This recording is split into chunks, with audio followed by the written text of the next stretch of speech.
자, 바울의 전도팀 일행이 비시디아 안디옥에 이르렀을 때에 안식일을 맞아 회당을 방문하게 되었죠. 자, 그때 회당장의 요청에 따라 일행을 대표해서 바울이 그 자리에서 일어나 설교를 하게 됩니다. 바울은 회당에 모여있던 유대인들에게 이스라엘의 역사를 통으로 묶어서 설명을 하였고, 결국에는 그것을 바탕으로 예수님을 소개하는 기회를 얻을 수 있게 되었던 것이죠. 자, 바울은 몇 년 전에 이스라엘 본토 예루살렘에서 있었던 그 사건을 설명하게 됩니다. 자, 늘 하나님의 말씀을 읽고 또 외우기까지 했던 유대인들은 성경 말씀에 예언되어져 왔던 그 메시아를 직접 눈으로 보고도 알아보지 못하고 급기야 십자가에 매달아 죽이는 어이없는 일을 저질렀다고 바울이 이야기를 하게 됩니다. 그분이 바로 구원의 말씀 되신 예수 그리스도라고 설명하고 있는 것이죠. 자, 유대인들은 평소에 말씀을 열심히 읽고 외우기까지 하는데, 자, 그들은 그 땅에 메시아로 오신 예수님을 왜 알아보지 못했을까요? 왜 그랬을까요? 바로 하나님의 마음과 심정을 가지고 말씀을 읽지 못했기 때문에 그렇습니다. 하나님의 마음을 내 마음에 심지 않고서 말씀을 읽는다면 도무지 우리가 말씀을 깨달을 수도 없고, 이해가 된다고 하더라도 절대로 그 말씀에 순종할 수 없다라는 것입니다. 그러니 정작 구원의 말씀으로 오신 예수님을 배웠어도 그분이 메시아인 줄을 알아보지 못했던 것이고, 또 예수님이 메시아인 줄 알았어도 그들의 시기심 때문에 예수님을 죽일 수밖에 없었다고 바울이 설명하고 있는 것이죠. 여러분, 유대인들이 가장 존경하는 이스라엘의 왕이 누구였습니까? 다윗 왕이었잖아요. 바울은 만약 유대인들이 다윗 왕과 같이 하나님의 마음에 맞는, 하나님의 마음에 합한 그런 백성들로 살았다면 주님의 뜻을 온전히 이룰 수 있었을 것이라고 설교했던 것입니다. 자, 이 설교 말씀을 듣고 있던 회당의 유대인들 반응 어땠을까요? 자, 그래서 오늘은 바울의 설교 후반부 이야기를 이어가려고 합니다. 자, 그렇다면 오늘 우리가 깨닫기 원하는 주님의 그 마음은 무엇일까? 바울은 계속해서 예수 그리스도가 어떻게 구원의 말씀으로 오셨는지를 설명하고 있습니다. 자, 사도행전 13장 30절 말씀 같이 한 목소리를 읽겠습니다. 시작. 하나님이 죽은 자 가운데서 그를 살리신지라. 아멘. 자, 오늘 사도 바울이 전하고자 하는 말씀의 화두는 바로 예수님의 부활입니다. 더 정확하게 말하면 하나님께서 십자가에 못 박혀 죽은 예수님을 다시 살리셨다는 것입니다. 자, 그렇다면 하나님께서는 왜 예수님을 다시 살리셨을까? 오늘 말씀의 제목이죠. 자, 바울은 여기에 초점을 맞춰서 말씀을 선포하려고 했던 것입니다. 자, 그 첫 번째 이유는요, 당신의 자녀들과 맺었던 약속을 이루어야 했기 때문이라는 것입니다. 사도행전 13장 33절 같이 읽겠습니다. 시작. 곧 하나님이 예수를 일으키사 우리 자녀들에게 이 약속을 이루게 하셨다 함이라. 네. 자, 바울은 이미 유대인들이 너무나도 잘 알고 있는 말씀들을 그들에게 하나하나 인용하면서 그 말씀에서 예언되어지고 있는 메시아가 바로 예수라고 설명을 하고 있는 것입니다. 자, 바울은 시편의 말씀과 또 이사야서의 말씀에서 메시아가 예언된 구절을 인용하게 되죠. 자, 시편 2편 7절 말씀 또 같이 읽겠습니다. 시작. 내가 여호와의 명령을 전하노라. 여호와께서 내게 이르시되 너는 내 아들이라. 오늘 내가 너를 낳았도다. 아멘. 자, 유대인들이 늘 회당에 앉아서 시편 말씀을 읽고 외울 때에 너무나도 잘 알고 있는 말씀 중에 하나가 바로 이 말씀이었던 것이에요. 이 말씀은 바로 메시아가 이 땅에 태어난다는 것을 의미하고 있는데요. 자, 그 당시 대부분의 유대인들은 이 시편 말씀이 어떤 의미인지를 알고 있었다는 거예요. 자, 그래서 바울은 하나님께서 약속해 주신 메시아가 이미 이 땅에 오셨다고 알려주었던 것입니다. 그리고 바울은 또 다른 시편 말씀을 또 인용하면서 이미 이 땅에 오신 그 메시아가 죽음에서 부활하셨다는 것을 가르쳐주고 있는 것입니다. 자, 사도행전 13장 37절 말씀 또 읽겠습니다. 시작. 하나님께서 살리신 이는 썩음을 당하지 아니하였나니. 네. 자, 바울은 이렇게 메시아의 죽음과 부활이 성경에 이미 기록되어져 있는 것처럼 이 땅에 메시아로 오신 예수 그리스도께서 그 과정을 이미 다 거치셨고, 자, 그래서 하나님께서 약속하신 것을 모두 성취하셨다는 것을 믿어야 한다라고 그렇게 이야기하고 있는 것입니다. 여러분, 지금 이 비시디아 안디옥 회당에서 선포된 사도 바울의 이 말씀은 그 말씀을 듣고 있던 유대인들에게 적지 않은 충격을 주었을 것입니다. 기록되어 있는 문건으로만 알고 있었던 메시아, 바로 그 그리스도가 이 땅에 이미 오셔서 성경에서 약속하신 내용들을 다 성취하셨다는 그 이야기를 그들은 난생 처음 들었을 것입니다. 과연 유대인들은 그 말씀을 듣고서 그 말씀이 믿어졌을까요? 저 같으면 못 믿었을 것 같아요. 아니, 정말 그게 사실이야? 여러분, 그때 당시 유대인들이 가지고 있었던 문제가 무엇이었을까요? 어쩌면 그들은 선지자들이 기록한 대로 메시아, 즉 그리스도가 오신다는 것을 믿기는 믿었지만 머리로만 믿었을 확률이 높아요. 유대인들은 어려서부터 메시아가 오신다는 예언은 많이 들어서 알고는 있었습니다. 자, 그런데 정작 그분이 지금 오셨다고 하면 믿어지지가 않는 거예요. 안 믿어지는 겁니다. 물론 언젠가는 오시겠지, 막연한 믿음은 갖고 있었을 것입니다. 여러분, 막연한 믿음은 믿음이 아닙니다. 막연한 믿음은 믿음이 아니에요. 진짜 믿음은 그 믿음 안에 분명한 소망이 있는 줄로 믿습니다.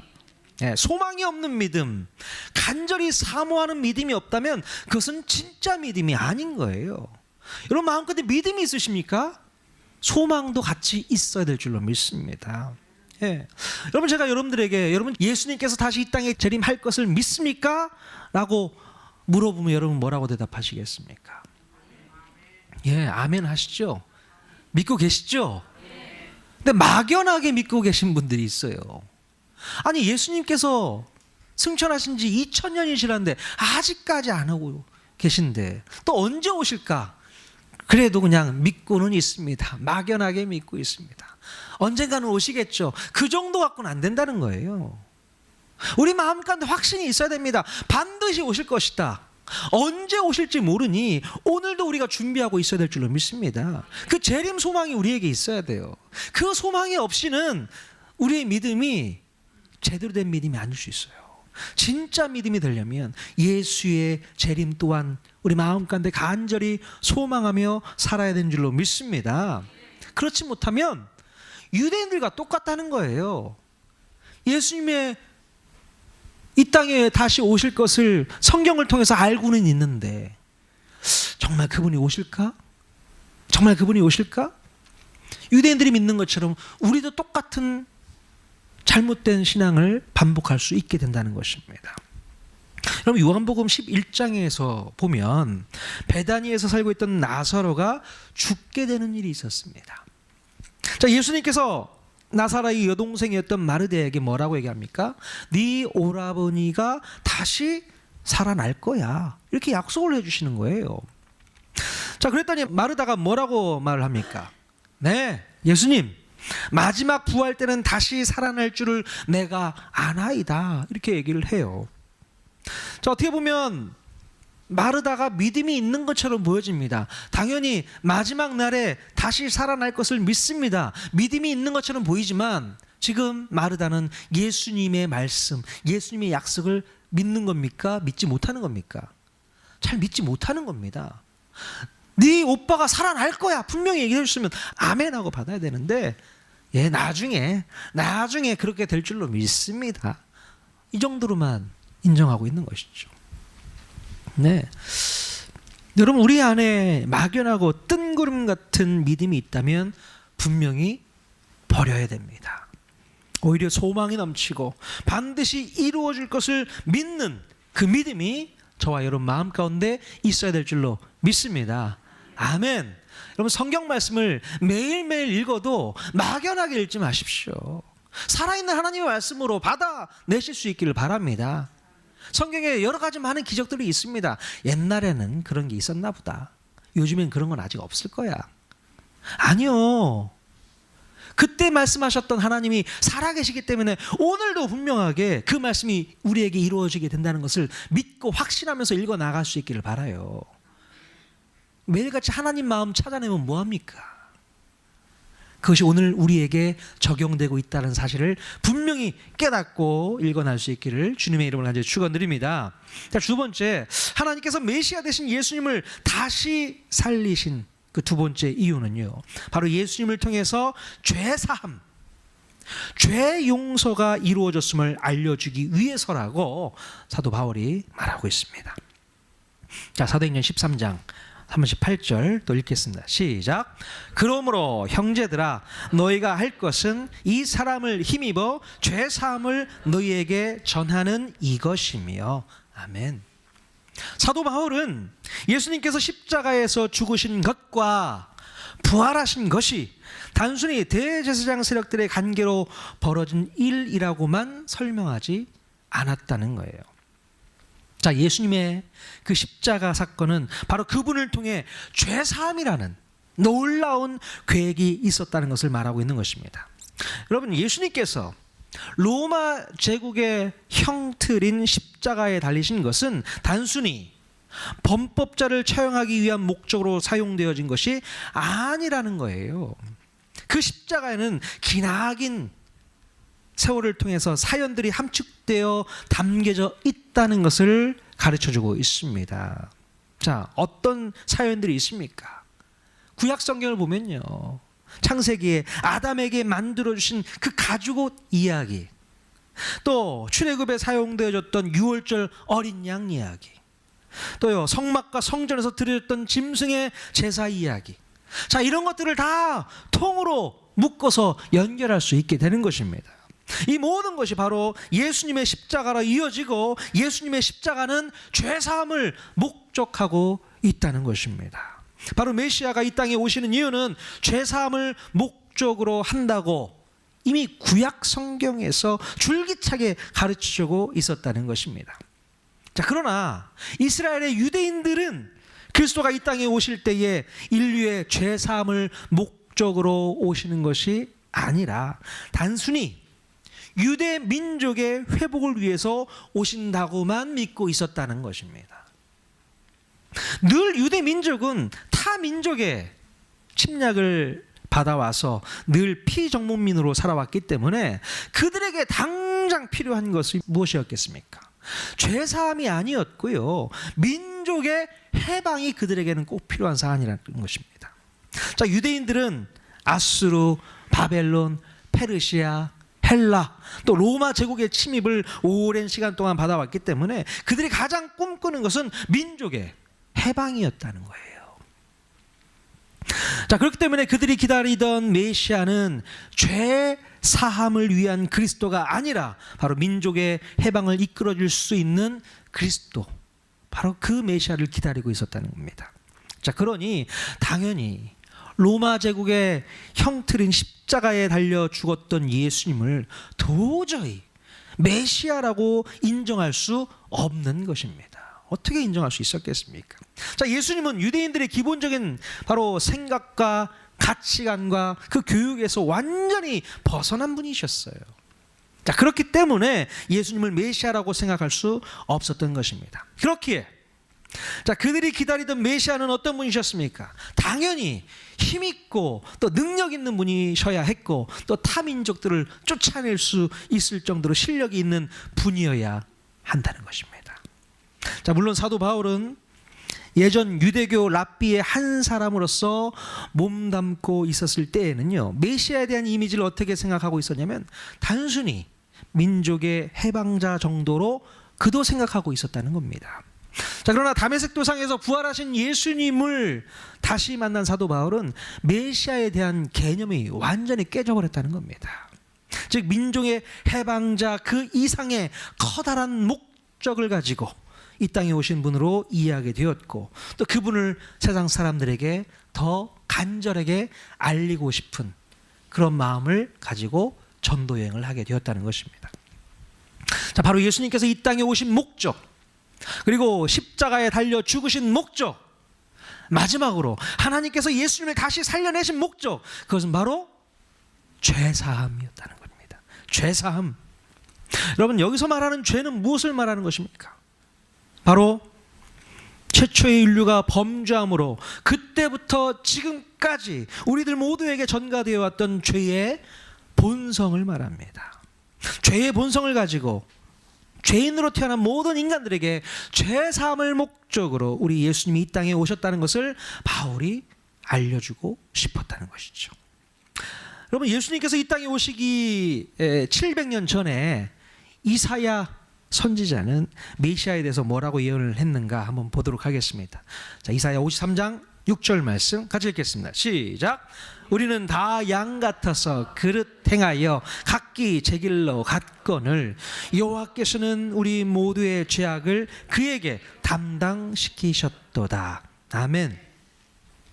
바로 메시아가 오신 목적은 인간의 죄악을 모두 그분에게 떠넘기도록 하기 위한 목적이 있었다는 것입니다. 구약 성경 룻기에서도 보면 고엘 제도라는 법이 있습니다. 그 법도 마찬가지예요. 채무를 떠넘기는 법이지 않습니까? 내가 그것을 이행해야 됨에도 불구하고 내가 하지 못하기 때문에 남에게 떠넘기는 법이 고엘 제도의 법이었습니다. 자, 구약 성경에는 이렇게 예수님의 모형, 예수님의 그림자를 그렇게 소개해 오고 있었다는 거예요. 또 줄기차게. 자, 그리고 우리 예수님께서도 당신이 흘리셨던 그 피의 의미에 대해서도 설명하고 있습니다. 자, 마태복음 26장 28절 같이 읽겠습니다. 시작. 이것은 죄사함을 얻게 하려고 많은 사람을 위하여 흘리는 바 나의 피 곧 언약의 피니라. 자, 예수님이 흘리신 피의 의미가 뭐라고요? 언약의 피, 죄사함을 얻게 하려고 많은 사람을 위해서 흘렸던 피다라고 얘기하고 있습니다. 목적이 뭐예요? 죄사함이었습니다. 사도 바울은 에베소 교회에 보내는 편지에서도 죄사함에 대해서 이렇게 설명하고 있습니다. 자, 에베소서 1장 7절 말씀 또 같이 읽겠습니다. 시작. 우리는 그리스도 안에서 그의 은혜의 풍성함을 따라 그의 피로 말미암아 속량 곧 죄사함을 받았느니라. 아멘. 자, 여기서 말하는 속량이라는 말은 무슨 뜻일까요? 속량, 어려운 말인데요. 속량은 몸값을 대신 치러주어서 자유케 했다는 말입니다. 몸값을 다 치렀다는 얘기예요. 바로 그것이 피 흘림의 의미라는 것이죠. 자, 그러므로 예수님께서 이 땅에 오신 목적은 죄값을 대신 치러주셔서 우리 인간들로 하여금 죄로부터 자유할 수 있도록 하기 위해서 오셨다는 것입니다. 단순히 유대인들이 지금 기대하고 있는 것처럼 로마 제국의 억압에서 벗어나서 자유함을 누리면서 잘 먹고 잘 살도록 해주는 것이 목적이 아니라는 겁니다. 지금 사도 바울은 이 이야기들을 유대인들에게 해주고 싶었다는 거예요. 여러분, 오늘날에도 우리가 예수님을 믿는 이유와 목적이 무엇일까요? 이 땅에서 남들처럼 몸 건강하게 잘 먹고 잘 사는 게 예수 믿는 목적입니까? 자, 그것 때문에 신앙생활을 하는 것입니까? 그렇지 않죠. 정말 그렇습니다. 우리가 신앙생활을 하는 중요한 목적은 우리의 죄 문제를 해결하기 위해서라는 것을 꼭 기억할 수 있기를 바랍니다. 우리가 잘 먹고 잘 살고 남들보다 평안하게 살기 위해서 신앙생활을 하는 게 아니라는 겁니다. 그것을 목적으로 하고 있다면 잘못된 신앙생활인 것이죠. 우리의 죄사함, 그것에 가장 큰 목적이 있는 줄로 믿습니다. 우리가 이 땅에서 진정으로 행복하지 못한 이유가 무엇입니까? 자, 우리가 이 땅에서 행복하지 못한 이유는 바로 죄 때문에 행복하지 못한 거였어요. 죄 때문에. 예수님께서 십자가에서 인류의 모든 죄를 속량해 주셨음에도 불구하고 우리가 여전히 주인을 바꾸지 않고 죄의 종으로 살고 있기 때문에 행복하지 못한 것입니다.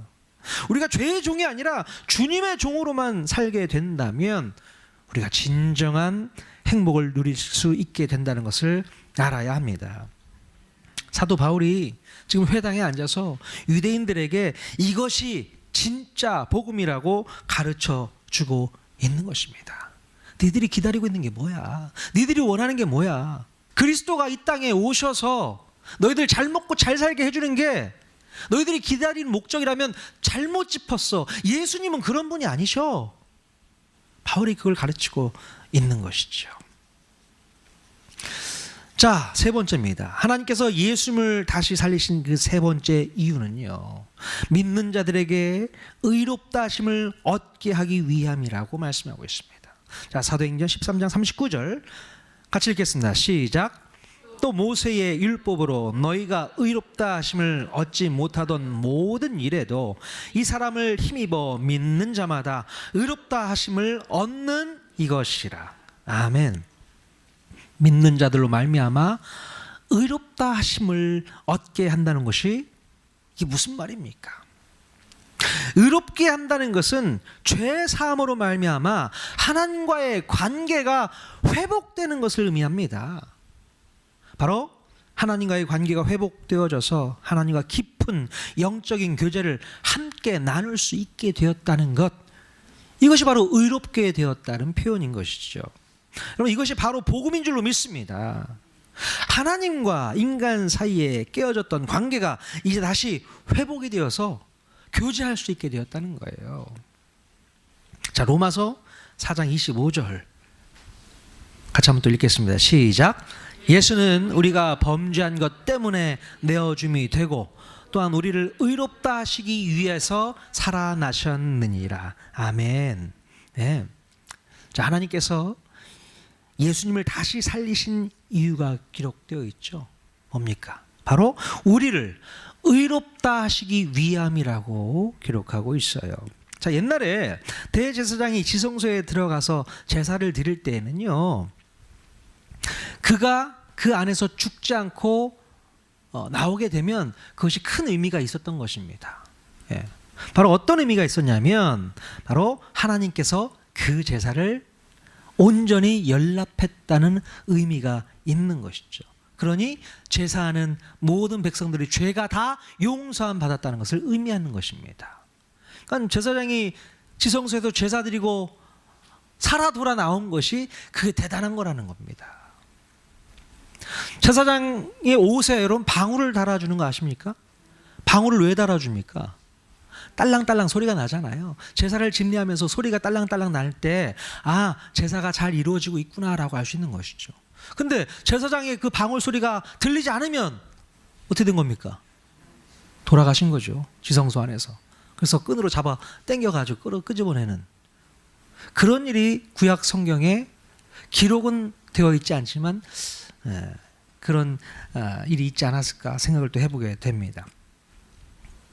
자, 그러므로 예수님께서 다시 사셨다는 의미는 인류의 모든 죄를 다 속량해 주셨기에 우리가 의롭게 되었다고 보증해 주시는 것을 우리가 분명히 믿어야 될 줄로 믿습니다.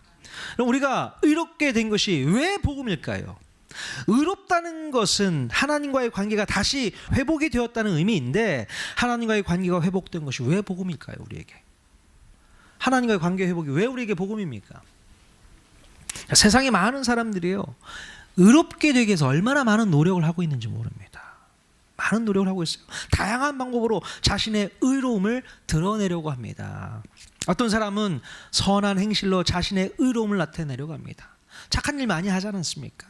선한 일을 하면 내가 구원받을 수 있다라고 생각을 합니다. 또 어떤 사람은 윤리 도덕을 철저히 지킴으로 의로움을 나타내려고 합니다. 도덕적으로 또 윤리적으로 흠없이 살아가는 것이 구원받을 수 있는 비결이라고 또 생각하는 사람들이 있어요. 또 어떤 사람은 명상과 또 철학과 종교 활동을 통해서 의로움을 드러내려고 합니다. 그래서 많은 사람들이 뭐 기독교가 아닌 다른 종교를 믿고 있는 것도 아니겠습니까? 심지어 교회를 나오는 사람들 중에는요, 또 교회에 충성을 다하는 것으로 자기의 의로움을 드러내려고 하는 것입니다. 예, 다른 목적이 없어요. 충성스럽게 일하면 내가 의로워지겠지라고 생각하는 것이죠.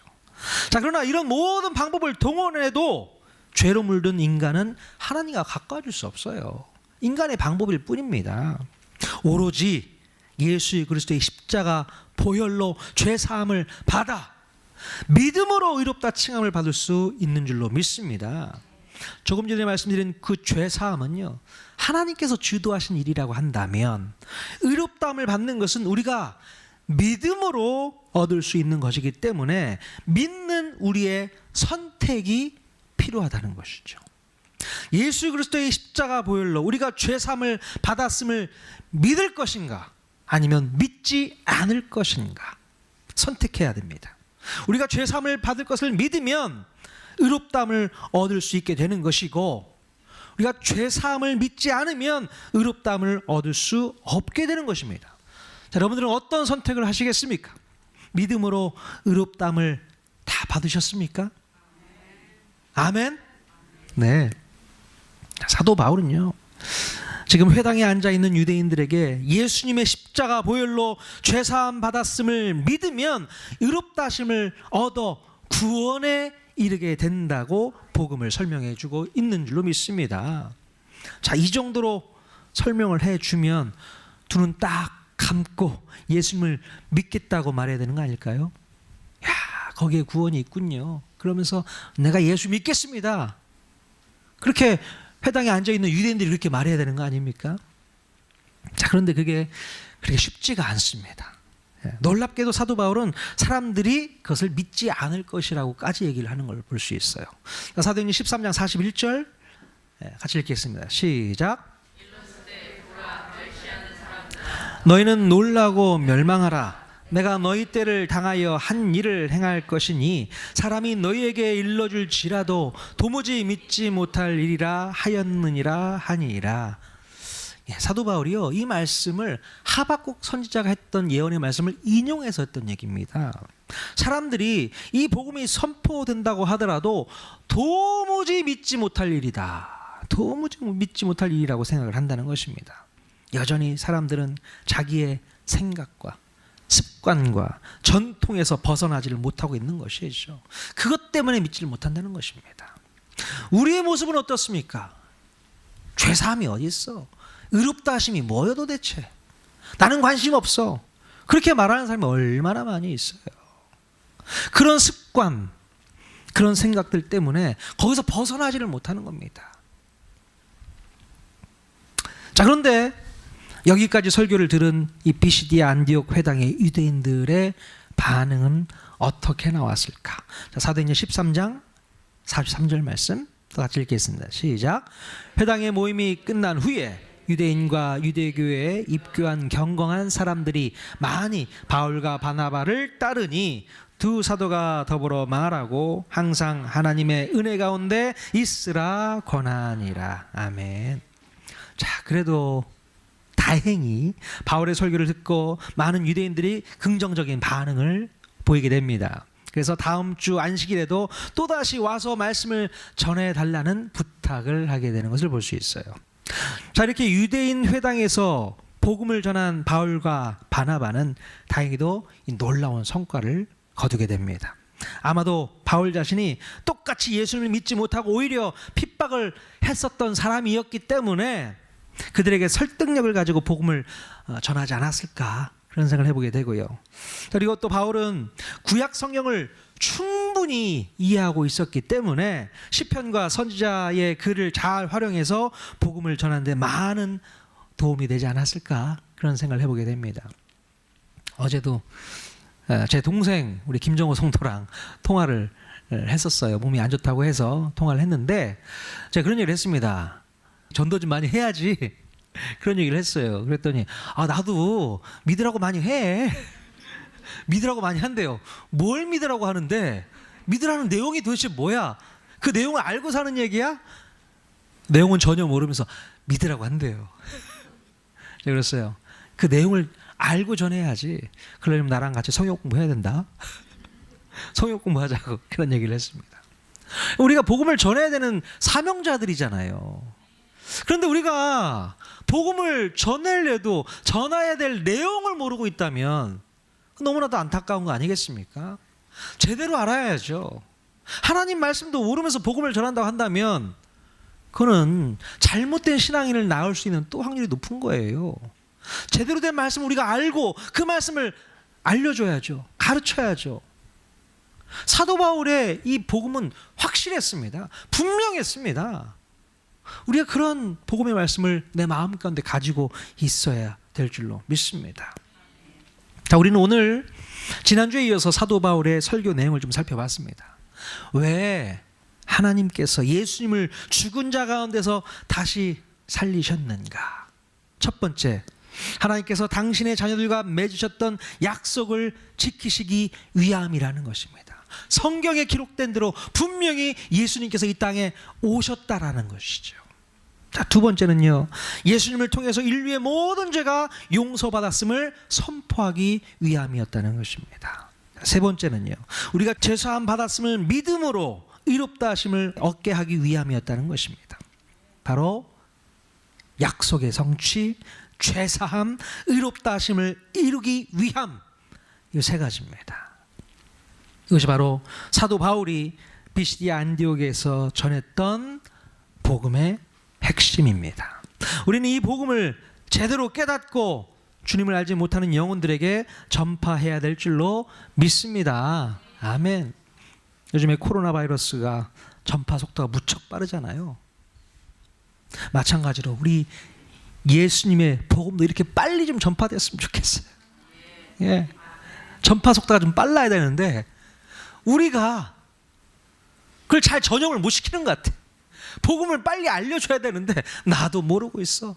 그러니 그냥 믿어. 그 믿어집니까 그게? 안 믿어져요.